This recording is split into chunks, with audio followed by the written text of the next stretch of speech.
Assalamualaikum warahmatullahi wabarakatuh.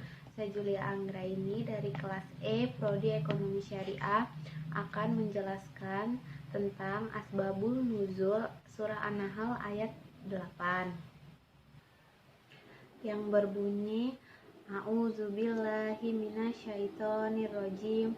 Bismillahirrahmanirrahim. Wal khayla wal bighala wal hamira litarkabuha wa zina wa yahluku ma la ta'lamun, yang artinya, dan Dia telah menciptakan kuda, bagal, dan keledai agar kamu menungganginya dan menjadikannya perhiasan, dan Allah menciptakan apa yang kamu tidak ketahui. Ini adalah bagian lain dari apa yang Allah ciptakan untuk hambanya. Allah anugerahkan itu untuk mereka, yaitu kuda, bagal, dan keledai, yang Allah jadikan sebagai tunggangan dan perhiasan. Dan ketika Allah merinci binatang-binatang ini dan menyebutkannya secara terpisah dari binatang-binatang ternak, sebagian ulama menjadikan hal itu sebagai dalil atas pendapat mereka bahwa daging kuda adalah haram, seperti Imam Abu Hanifah dan para ulama fikih yang sependapat dengan beliau, bahwa sesungguhnya Allah menyebutkannya bersamaan dengan bagal dan keledai, yang memang kedua-duanya adalah haram. Imam Abu Ja'far Ibnu Jarir telah meriwayatkan dari Ibnu Abbas bahwa sesungguhnya Ibnu Abbas memakruhkan daging kuda, keledai, dan bagal. Lalu para ulama itu melanjutkan dalil dengan hadis yang diriwayatkan oleh Imam Ahmad dalam musnadnya dari Khalid bin Al-Walid. Beliau berkata, Rasulullah melarang makan daging kuda, bagal, dan keledai. Abu Dawud, An-Nasa, dan Ibnu Majah meriwayatkan hadis tersebut dari Sholih bin Yahya bin Mikdam, dan hadis tersebut perlu dikaji. Imam Ahmad meriwayatkan hadis tersebut dari jalan lain dengan nada yang lebih terbuka dan lebih jelas dalam menunjukkan dalil.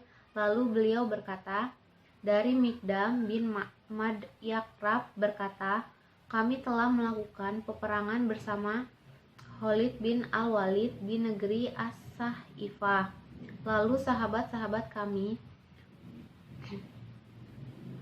mendatangi daging, lalu mereka meminta batu dariku, lalu aku berikan batu kepada mereka, dan mereka mengikatkan tali pada batu itu untuk menyembelih. Lalu aku berkata kepada mereka,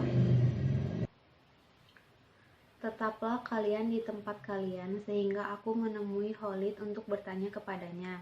Setelah aku temui dia dan bertanya kepadanya, lalu Rasulullah bersabda, hai orang-orang, sesungguhnya kalian telah tergesa-gesa untuk mengambil kebun orang-orang Yahudi. Ingatlah, tidak halal hartanya orang-orang yang hidup di bawah perjanjian, kecuali dengan haknya, dan haram atas kalian daging keledai jinak, kuda jinak, dan bagal jinak, dan setiap binatang-binatang yang memiliki taring dari jenis binatang buas, dan setiap binatang yang memiliki kuku pencakar dan jenis burung. Seolah-olah kejadian ini terjadi setelah diberikannya kepada mereka orang-orang Yahudi perjanjian dan muamalah dengan syarat wallahu alam. Dari riwayat dalam Sahih Muslim dari Asma binti Abu Bakar radhiyallahu anhu berkata, kami menyembelih kuda pada zaman Rasulullah, lalu kami memakannya, sedangkan kami waktu itu di Madinah.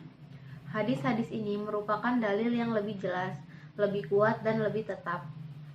Maka sebagian besar para ulama, Malik Asy-Syafi'i, Ahmad, pengikut-pengikut mereka, dan sebagian besar ulama salaf dan khalaf,